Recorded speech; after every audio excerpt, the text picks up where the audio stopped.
Hello, welcome everyone.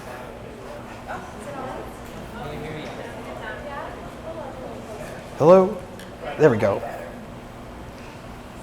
Wow, hello everyone. Thanks for coming on such a snowy evening. I really appreciate it. It's great to see everyone from kind of all different dimensions of my life, from the cycling world, the writing world, my neighbors, friends. Little more volume. You need a little more volume. Better? Oh, yeah. There we go, closer. So yeah, it's great to see everyone from all, like I said, all the different dimensions of my life. Cycling friends and teammates, the writing world, neighbors. So yeah, I'm so grateful for all of you coming out tonight. I want to start out with a reading from the beginning of the novel, get everyone into it and oriented as to the characters and what's happening. And you've all been given a shot of whiskey, which is very much, for some of you who've read it, it's very much a part of the culture of the main characters, part of the novel. And so I'm going to do a short reading at the beginning here, and let's just say it includes a toast. So when we get to that, you can all drink along with the characters. So we'll start with that.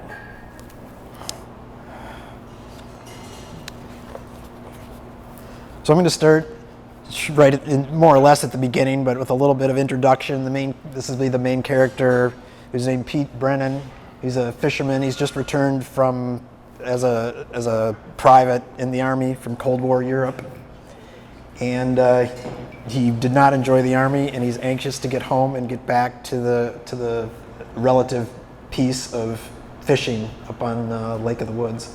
And so he's back on his first day after getting home from the Army. A stiff northwesterly pushed 5-foot whitecaps, and the boat heaved as we approached the first net. The boat and I were 21 years old at the time. Dad built the 30-foot craft out of Florida cypress, launching it in the spring of 1939. He'd bent the hull planks in a fixture he designed to form precise curvature. Her gray hull was rough and pitted.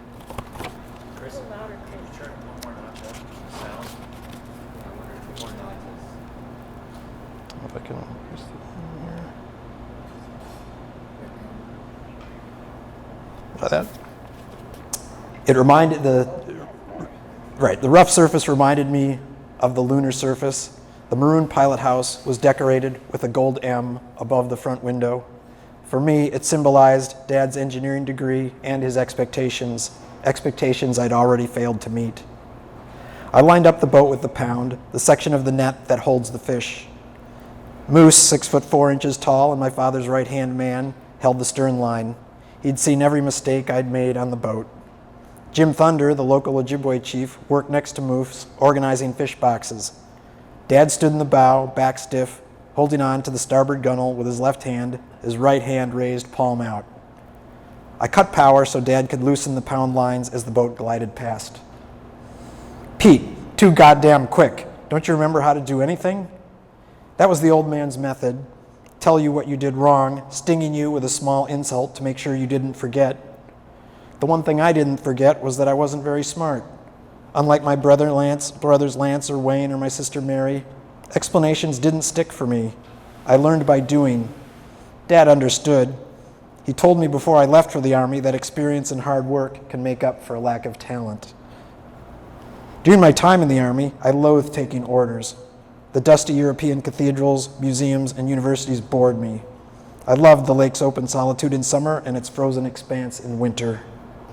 It was my 1,500 square mile playground. Every day in the Army, I thought of getting back on the water. I wanted Dad's life on the lake, the life he had not wanted for himself. I brought us about and allowed the boat to drift in between the pound and the lead pilings. Dad and Moose secured the mooring lines. With the helm tied in place, I went out on deck.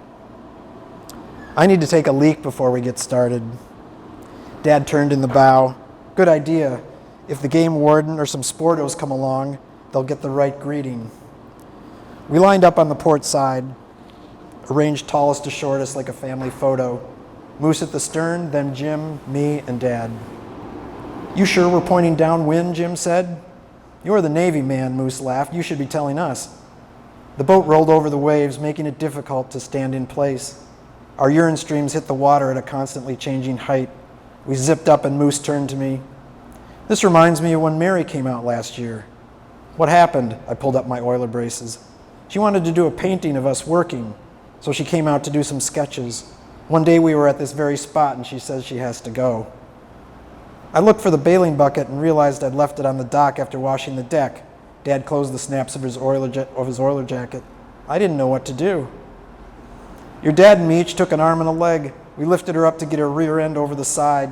Good thing she's small. She threw the bucket at me after we got in. Dad pointed above his right eye. Gave me 4 stitches in this scar. They both chuckled. Jim asked if I liked the Army. I told him I hated the useless marching and rigid discipline. The only fun I'd had was pulling a couple of shifts of guard duty with Elvis while our outfits were on maneuvers. We hauled a section of net over the gunnel. Jim held up a fish. Brothers, thank you for your lives, for helping us grow strong, and may you rise again. He tossed the fish overboard. Any news from St. Paul, I asked. You wouldn't believe what those bastards pulled in the last session. They've allowed experimental gear, Dad replied. Why? Who's behind it? The new state game and fish director. He wants to set up a commercial fishing monopoly for his friends. And what exactly is experimental gear? Trawlers? He reached over the side to haul again. You mean like ocean trawlers with a giant net that snares everything from the bottom up? That's right. No northerns, perch, or muskie for the anglers. No sturgeon, walleye, or tullibes for us. I went to the Capitol to fight it, and you know what the vindictive prick does? He threatens to have a pound net ban added to the bill. The state always wants a cut of the action. Jim looked out over the water. My people fished from the northwest angle for 1,000 years. They took away gill netting without batting an eye. Now they're going to kill the lake. Even the sporters from the cities will hate that. I hope they do. Dad, do you really think they'll help us? I'm betting the mink farm on it. We could buy mink and feed instead of catching it. No, the shipping expense would kill us. A fish diet is low and produces lustrous fur. I figured that out 35 years ago when we started the mink farm. That's why we're still in business today. We took up positions to bail the pound with a power dipper. I operated the controls while Jim and Moose handled the dipper. Ready, I said. Moose nodded. Jim lowered the dipper into the pound and gave the thumbs up. I engaged the power takeoff and the dipper rose out of the pound full of fish. Jim held the handle steady and Moose guided the frame. Dad pulled the slip knot at the bottom of the dipper, releasing the fish into 4 wooden boxes. Stray fish flopped onto the deck. I doubted sportsmen from the cities would support us. For decades they'd tried to close Lake of the Woods to commercial fishing. They initiated the Northwest Angle gill net prohibition. The outdoor columnists for the Twin Cities newspapers took every opportunity to describe how we were destroying the game fish population. On top of that, the resort owners and their politician angler friends controlled the National Natural Resources Committees in the legislature. Pete, wake up. You've let the takeoff cable go slack. It's come off the pulleys. Dad glared at me. Get your head out of your ass. The dipper floated in the pound with a tangle of cable piled on the handle. My heart hammered and my shoulders tightened. I thought I'd shed those adolescent feelings of failure in the Army. Instead, disappointing my father still brought a stab of shame. Moose pulled the slack cable on board. I rethreaded the cable through the winch pulleys on top of the pilot house. On deck, I reattached the cable to the power takeoff. Ready? Moose nodded. Jim lowered the dipper into the pound and gave the thumbs up. I engaged the power takeoff, and that was it. The cable looped up to my left knee, tightened and sawed through my leg. Searing pain spread upward from my knee. I collapsed backward onto the fish-covered deck. A bloody loop of cable flew up. Jim appeared from around the fish boxes. Arthur, hold him down. After that, I remember fragments, rolling over face down into the thrashing fish on the deck. Jim and Dad yelling, my belt snapping when it got pulled from my pants. Moose's eyes wide and glazed, a frightening tension in my forehead, the buzz of Swede's airplane. I'm going to pass out. It took full concentration to say each word. Bullshit. Jim's face hovered over mine. Stay with me. You're doing great. I heard guys in the Pacific make more noise over less. His face started to sound slow and stretched. Just look at my face. I need a drink. My teeth slammed together. Jim pried open my mouth, and Dad splashed in whiskey from his flask. Sláinte, son. You're going to make it, goddammit.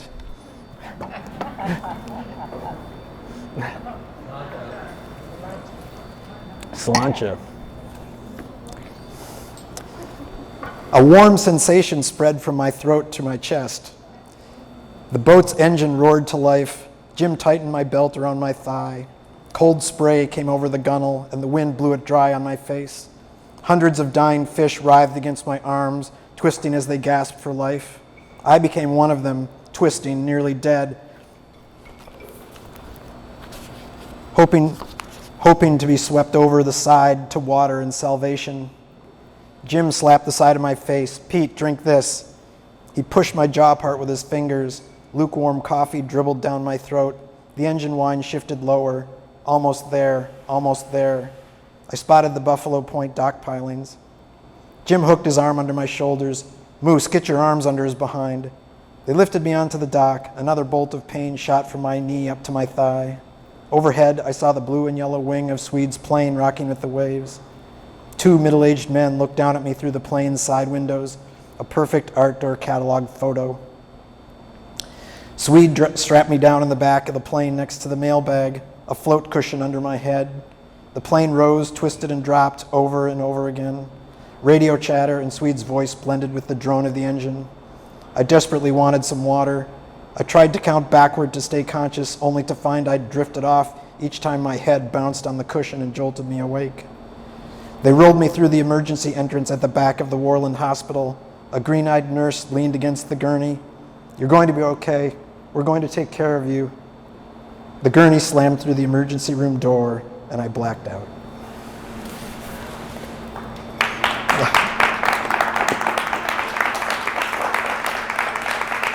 Thank you. Thanks very much. Now I'd like to introduce someone I'm proud to call my friend and my mentor, who led me through the novel writing project at the Loft, Peter Geye, the author of 5 novels, all of which I love. So, welcome, Peter.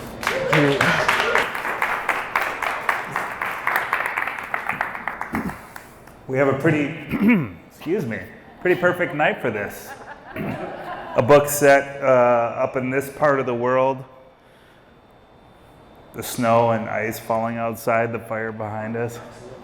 So Christopher mentioned that I was his mentor, and I'm proud to agree with that sentiment. In 2017, he signed up for a course that I taught at the Loft, a year-long course on writing the novel. He was one of about 20 or so students that year. And I remember the first time we met, you making a declaration like many folks in that group did, like I really want to write this novel. I've been thinking about it for a long time. And you did. Congratulations, first of all. Thank you. Yeah.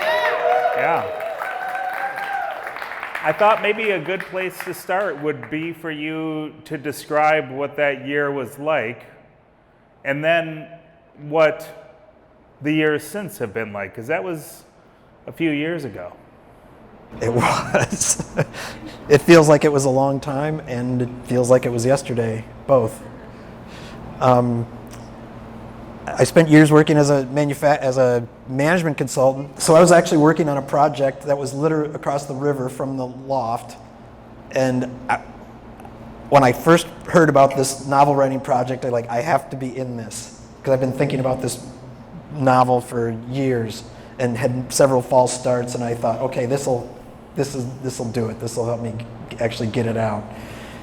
And so I'm sitting there hitting the button like I'm trying to get concert tickets, and it doesn't, and it fails. So I get in my car and drive across the 10th Avenue Bridge to get to the Loft, and run up the stairs and go to the poor secretary there, who I was not kind to, and said, I need to get into this.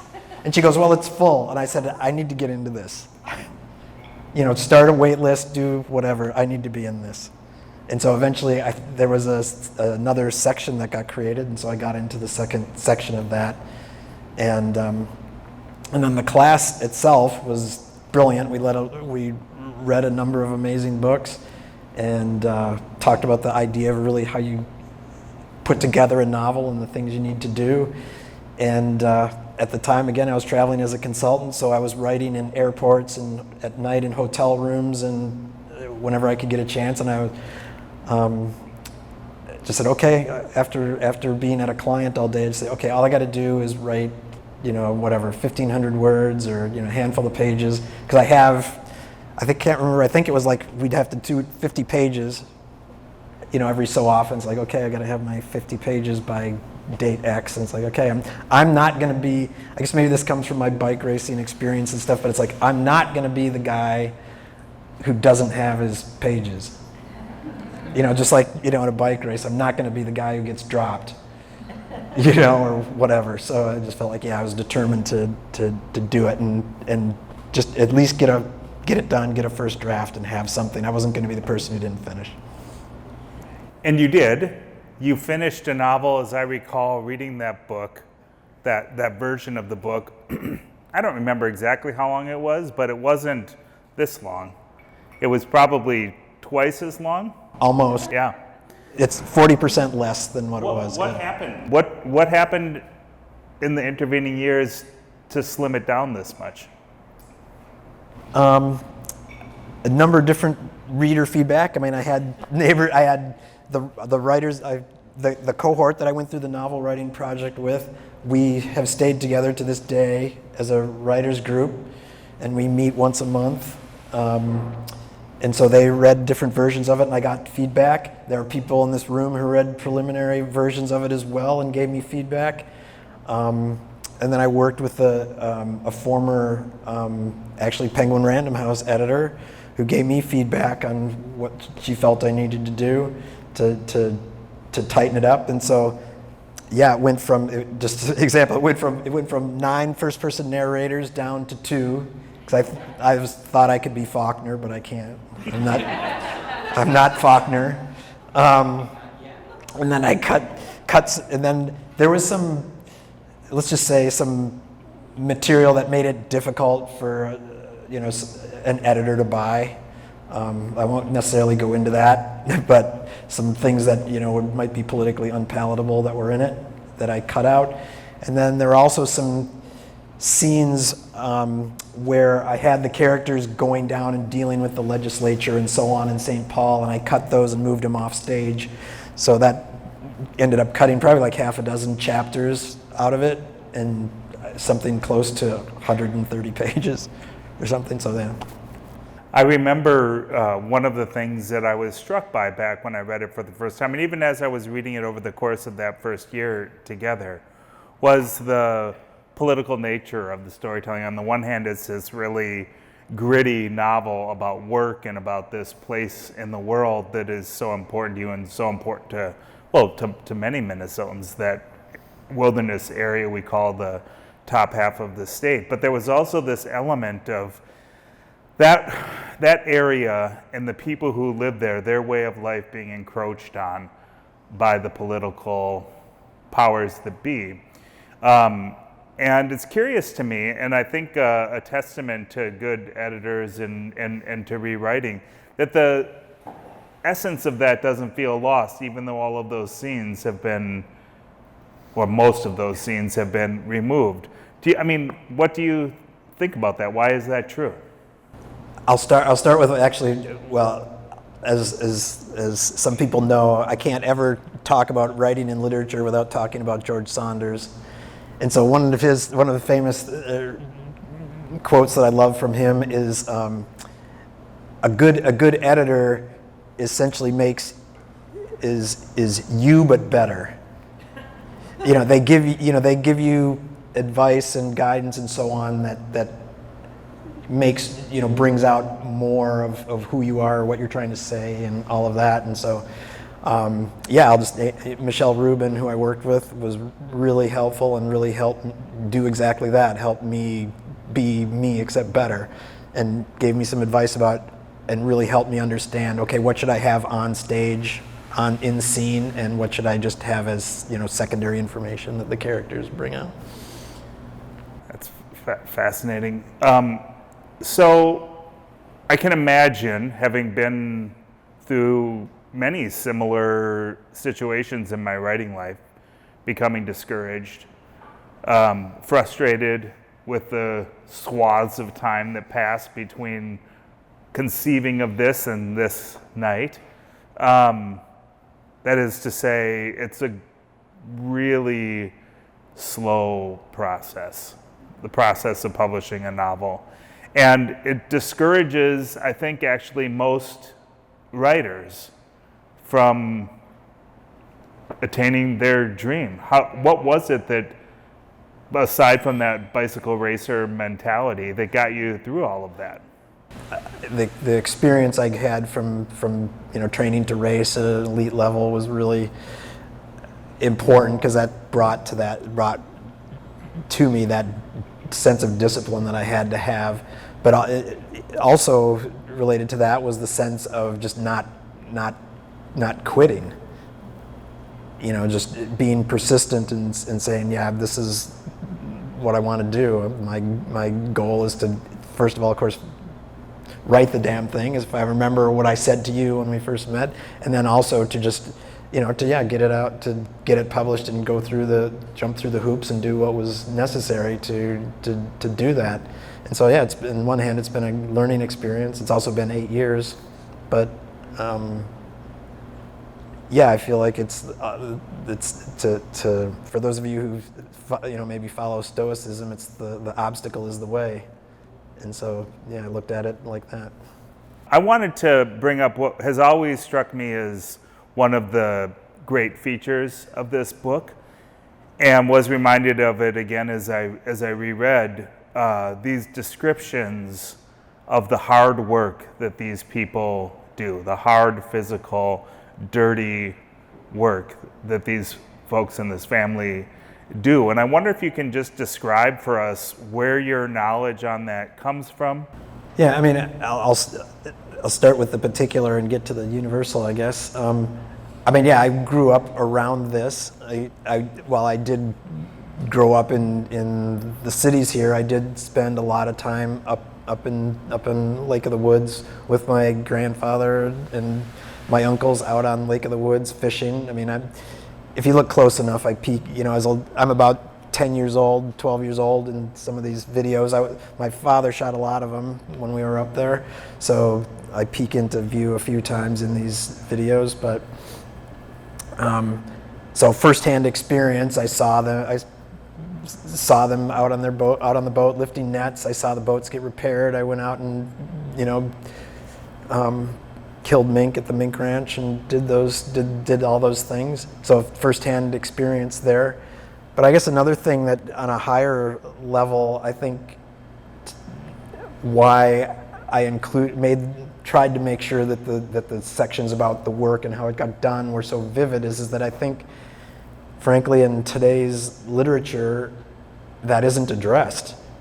I read a lot of literature where, frankly, the characters are rich, or they have a lot of money, and so they can do whatever they're doing in the book, but they're like, don't these people ever work? Don't they ever, what do they do? And so I feel like that's missing these days, and so one of the things I really wanted to do in this book was to just make these people work, and this is what it's like for them to work, and how it affects their lives. And I think that's really something that we need in our modern literature. I love that answer. They work, it's true, and that is a big feature of who they are. Another feature, or another considerable influence on who they are, is the place that they live. Right on Lake of the Woods and in the communities around there. And it's been a while since I was at Lake of the Woods, but I was there many times as a kid, and one of the things that always struck me about it was its vastness. And the sensation of standing on the shore and looking out at the lake, especially on the big open water, and having a sense of infinity or something. And I wonder if, as a kid, you had any of that sensory overload, or what your experience with the lake was like? Well, I loved it. I mean, every time we went up there, I wanted to go out. That's what I wanted to do, was go out on the boat. Yeah, I love that sense. Actually, you bring that up. I love that sense of infinity. Yeah, because Lake of the Woods is big enough that if you go out, the shore, in a lot of places you don't see it at all. And in other places you see it as just sort of almost like a mirage. You see it kind of floating on top of the water. And yeah, I really enjoyed that sense of expanse, which I sort of give to Pete's character. You know, it's one of the things he comes up as he talks about the lake. He always talks about its expanse and its sense of spaciousness and its freedom. And some of you may know, I later went and I did graduate work in oceanography, so I spent a lot of time out at sea, you know, out on the big blue water, and I loved that. It was amazing, and being out there, getting that sense, having that same sense of like, yeah, I'm 1,000 miles from the nearest piece of land, and thinking. My grandfather and father never did get on the ocean like that, and I always thought, well, this is I'm getting out there as a surrogate for them too. So you just mentioned that you're not Faulkner, which we all forgive you for and understand, but it's actually interesting to me, and never mind the multiple points of view, and just thinking about on the heels of the question about the place, the family that inhabits that place, which is so richly drawn in this novel, and there are so many tensions between them, and so much corrupted and uncorrupted love, and so much devotion, and so much animosity.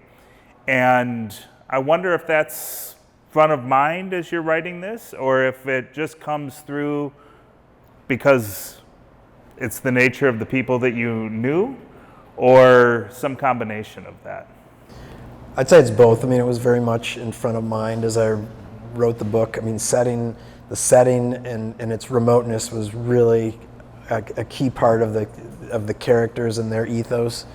I mean, just to compare it to today, when I would go up there, you know, with my family as a kid, there was one television station. There was a municipal hospital in town, which had, you know, like one doctor. And well, if any of you have read my Substack, you'll see that I did go to the doctor a few times up there for different things. And so, you know, the one doctor did everything. If anything significant happened to you, you know, God help you. You know, because it was a long ways to anything, you know, to any significant medical attention. So that whole idea that you really have to do for yourself, you know, whatever it is, both, you know, make your living, grow your food, keep yourself healthy, was all really your responsibility. And it's just kind of there, that the ethos of that place.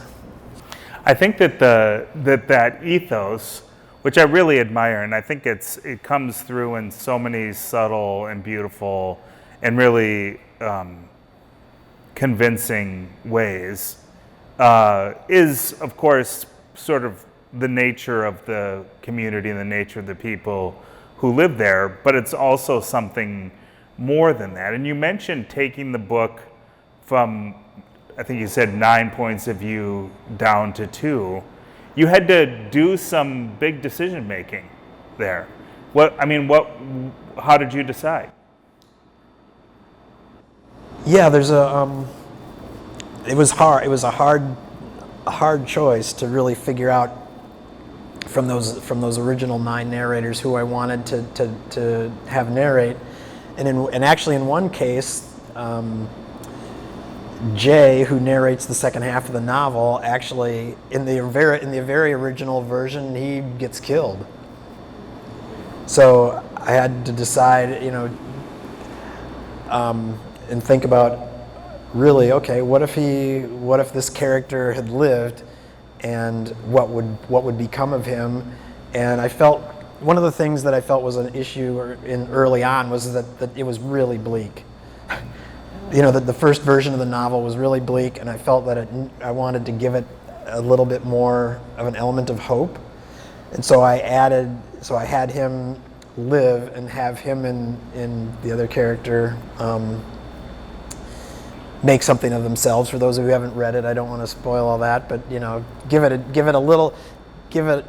make it less harsh and make it less bleak. And so I felt also that the tension in the relationship between the father and the son, and the father's tie to the place, and the son's evolution, I guess, as to how he thinks about the place change. And I thought that, well, that'll be a good character, a good arc, and interesting for readers to follow. So, did you make the decision about its bleakness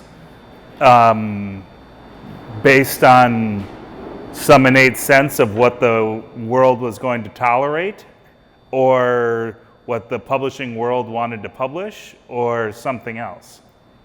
It was both, really, because I got feedback from Michelle about that, and then I also got some different reader feedback about it, and felt that I really wanted something that readers would find, again, an element of hope in, and that they would want to follow through, rather than without going too far, a sense of the harsher reality.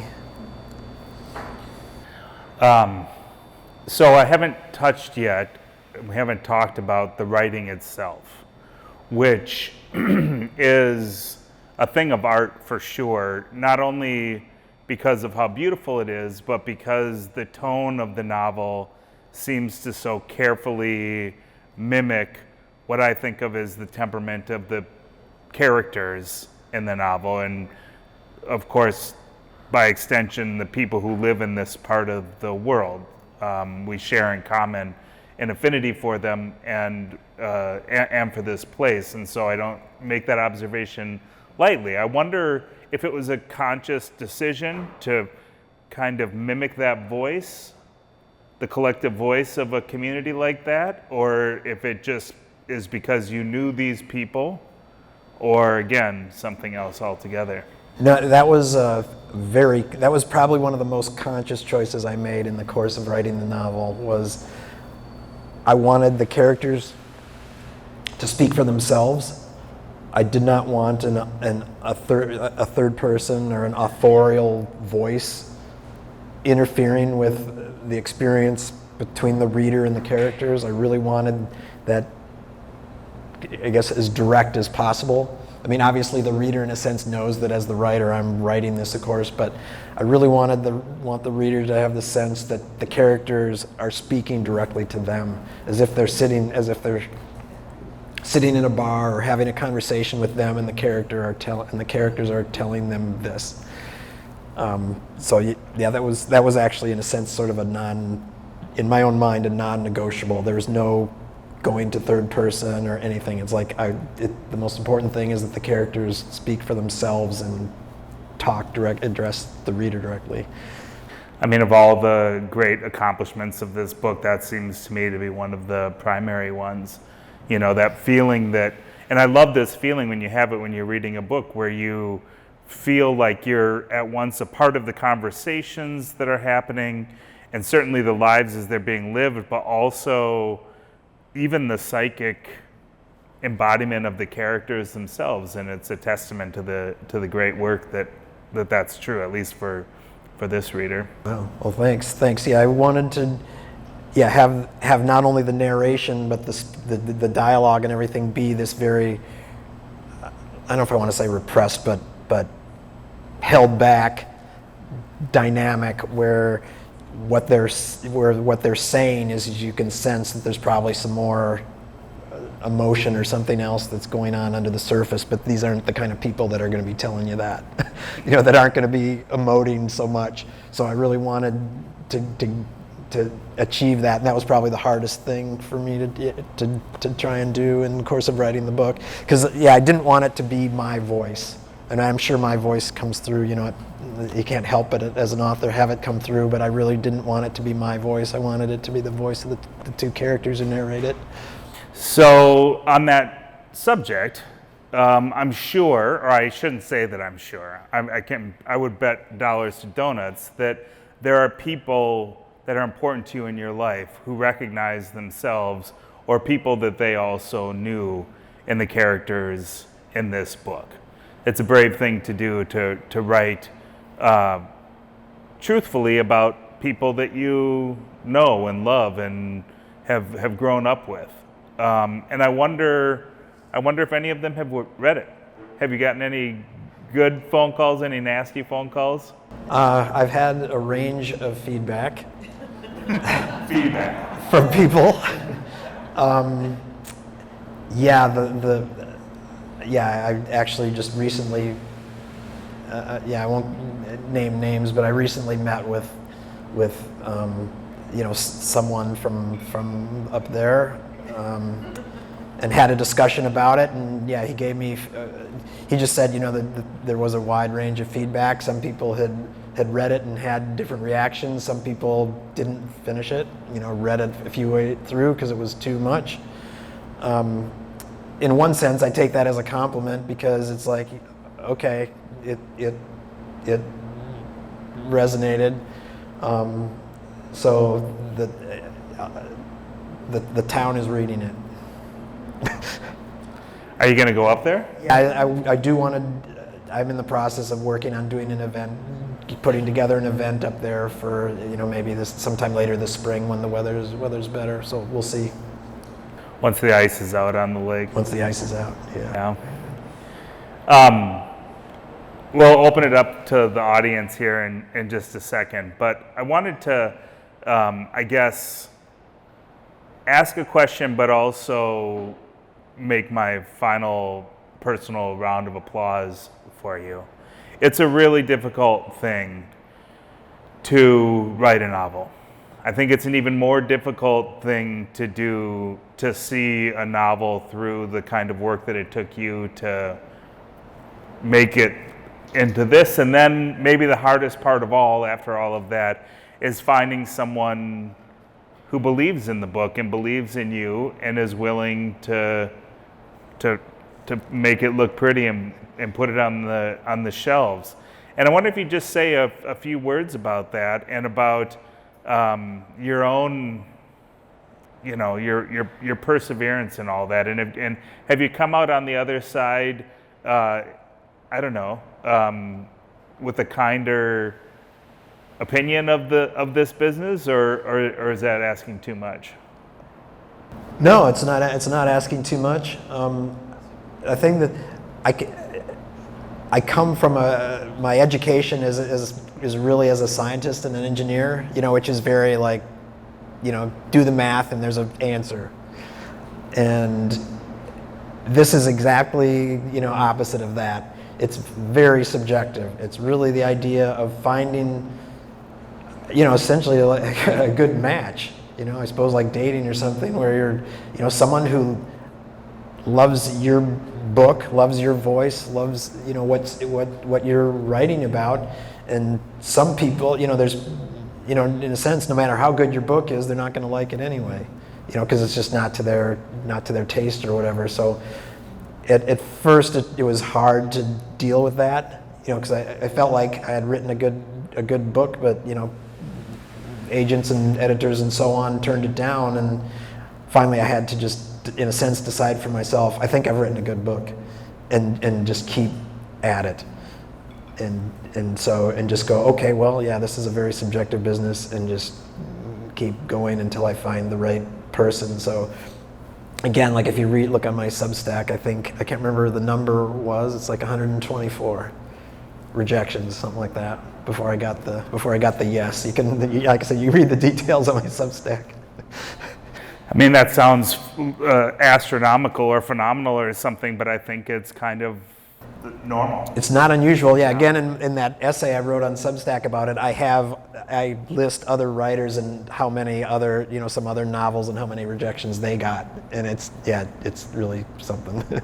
Well, you can count me among the great admirers of you and of this book. I'm delighted to have been able to come here tonight and do this, and I'm so, it sounds so paternal.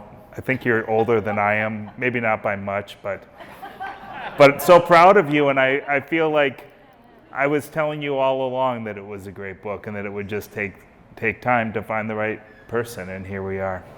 Yeah, thank you. You were certainly, one of my biggest, people who gave me the most encouragement, and then also I just felt like, in a sense, we have a shared ethos as well, based on the books you've written, and I thought, okay, this is someone who is a fellow traveler in terms of what they're trying to do in their literature, so I just felt, okay, I'm not alone. So, I mean, we have about 15 minutes left. I thought I would turn it over to the audience. Just stand up and, voice your question. If we have to repeat it, I'll do that for the benefit of the audience, but don't be shy. I'll ask the first question. I'm Brent, friend of Christopher's from cycling, and over the last 5 years that I've gotten to know him, he's shared some of the writing process with me without any of the details, but I have read the book. I really enjoyed it. It's, I think, a major feat, and I'm happy to say I know an author now. That's pretty exciting. So I have two questions. First, have any of your relatives, especially like aunts or uncles, I know your father passed away sadly, have they read the book and what do they think? Yes, they have. Some of them, there's been a range of reactions. Some were not able to finish it because they felt that it was really, in a sense, too much, too close to home. Some have, others have finished it, and it just brought back a lot of memories and emotion for them. I think the way I'll compare, not that I'm comparing myself to Hemingway, but The Sun Also Rises, was essentially based on real people, where he and his buddies go to Spain and go to the bullfights and stuff. And back then, people could recognize translate who the characters were into the real people. And so there's obviously some of that going on with this, and so it's been challenging for some people. But I've tried. All I can say is in my discussions with them, just try to say, it was my intent to create a book that was readable and entertaining and enlightening, not only for this region, but like if someone in New York or Chicago or San Francisco or reads it somewhere, they get the idea of this is how some of the things that people in small communities in the Midwest have had to deal with, so that they get a sense of that experience. I guess my follow-up is, having gone through the process 7 years to get to this point, are you going to write another book? Yeah, I've got some ideas in the hopper, and I've got one in particular that I'm structuring and figuring out. Yeah. Thank you.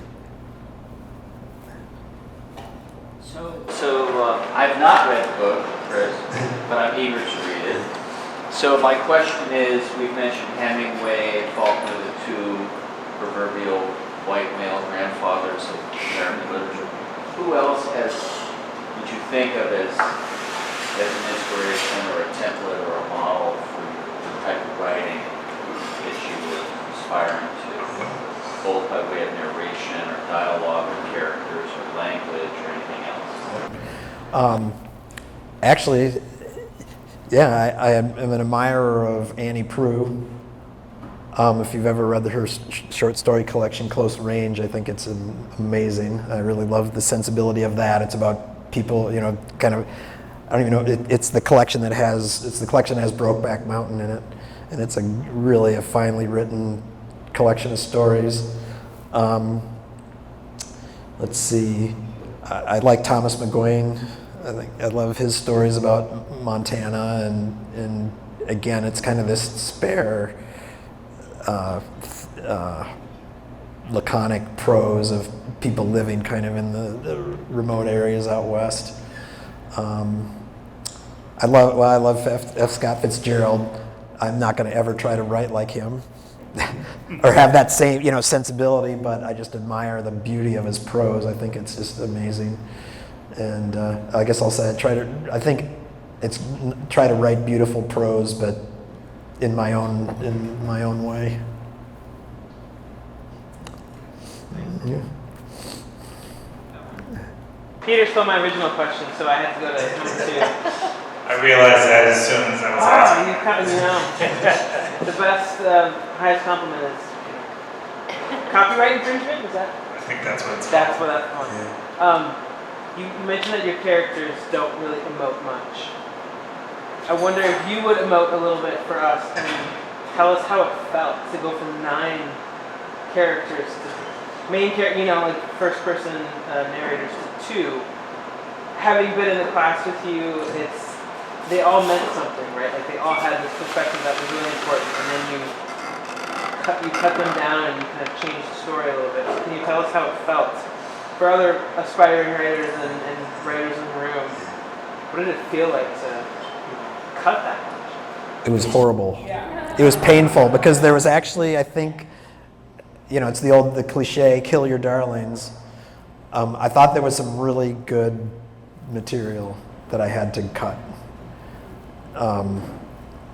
And so it was very difficult. And actually, when I was writing it also, I thought that also at some point it could be a stage play, in a sense where each of the characters would walk out in turns and tell their piece of the story. And so actually, I've had some discussion with the History Theater about this. So we'll see if that ever turns into anything or not. But, I'd just imagine each of the characters coming out more or less and sitting in a chair, and they tell the story and they would come through, rotate through. So maybe I'll revive it that way, the multiple characters that way. But yeah, it was really brutal to cut writing that you think is good and enlightening and all of that. But, I think it was ultimately necessary. So you say it was necessary, but do you also, with the benefit now of a little hindsight and having the book, as I said, on the shelf, did it make it a better book? Do you believe that? I think it did. It made it tighter. Again, another thing I remember from our first conversation is that I wanted to write a book that was of Gatsby-like length. And obviously, when I got to the end of the class, it was like twice that or more. And then it's back to that because Gatsby's like 56,000 words, and this is just over 60,000. So it's in the neighborhood. So a long way out, I hit the target, but I felt that it was. I think it's tighter and all of that, but I also think that it lost a little bit of depth, I think, in the process, but I don't think it lost depth that is going to really diminish the experience much. Just for the record, I would agree with that. Yeah. Chris, a couple questions. Well, first of all, statement.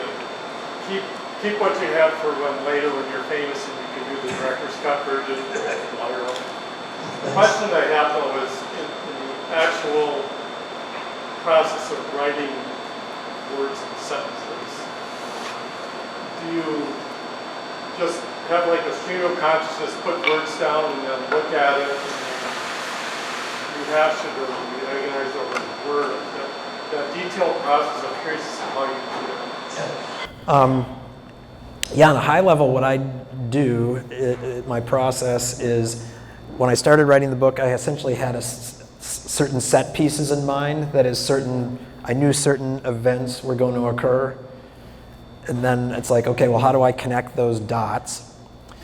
And then what I would do is I figured out kind of, okay, what are the set pieces in the chapters and so on. I would write what I have called a spin down, where I would essentially write out on one page what characters are in the scene, what's the setting, and what happens.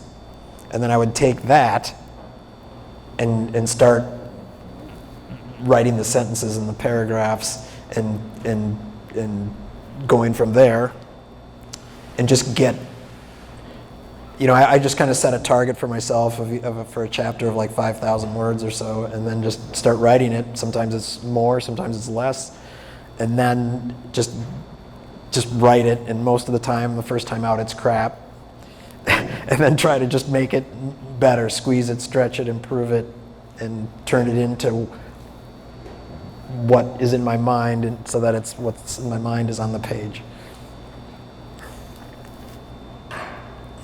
We have time for another question or two, if anyone.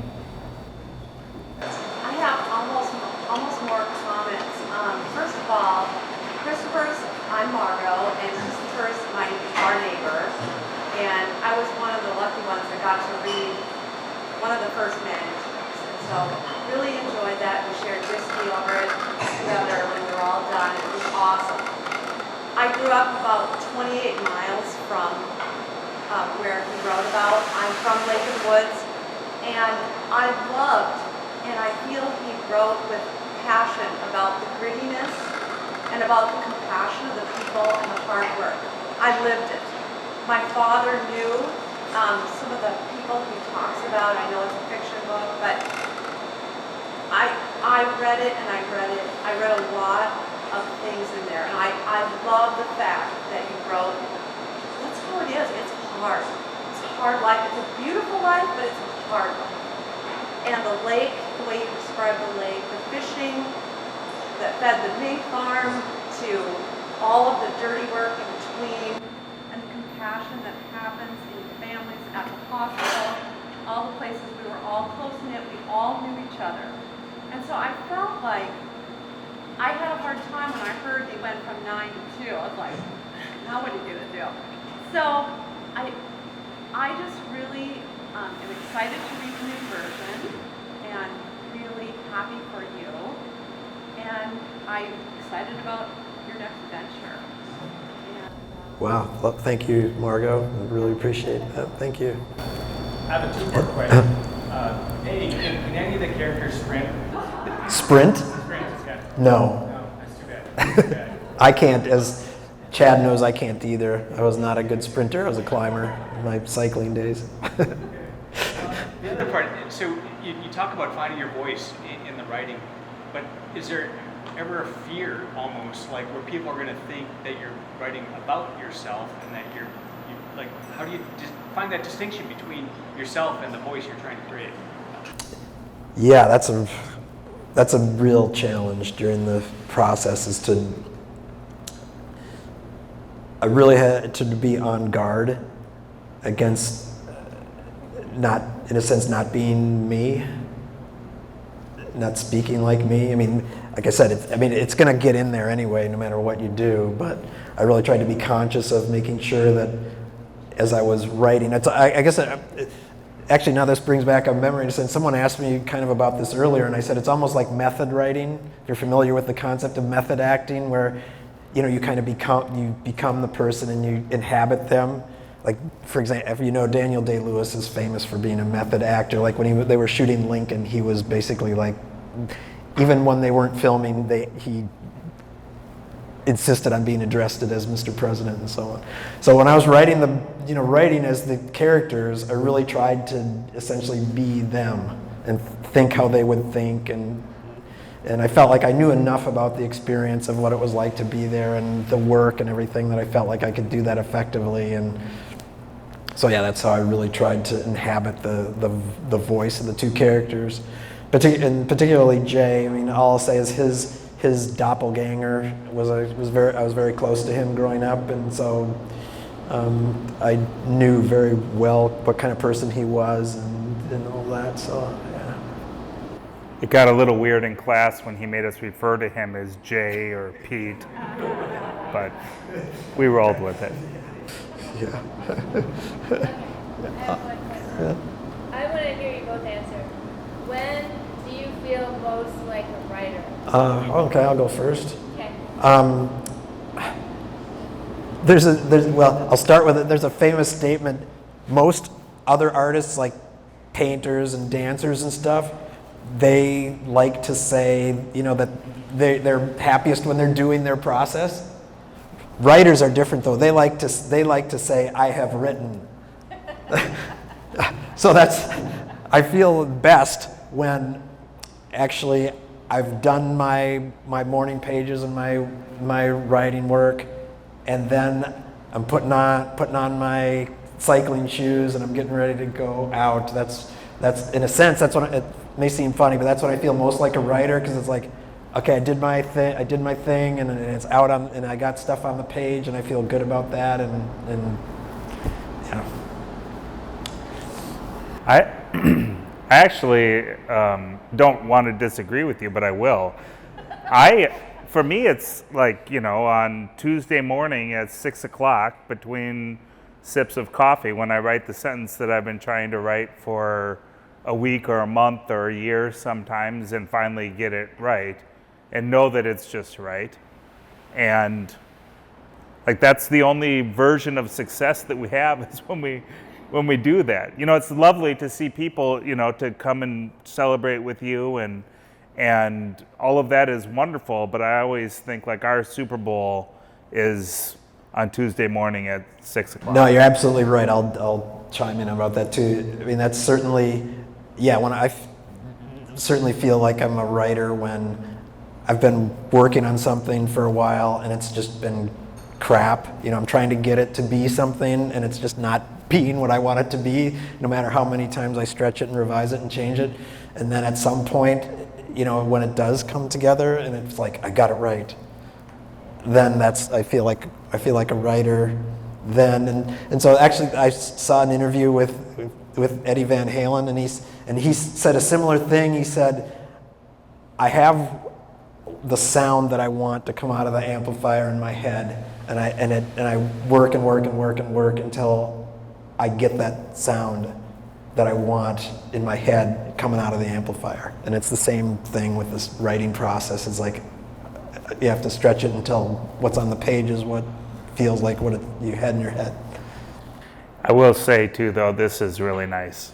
I'm really excited for you. This is what writers get at the end of all those misheard, mistranslated sounds. So congratulations, Christopher. Thank you, Peter. I'm grateful for your help. I'm really grateful. Thank you. Thank you. Thank you.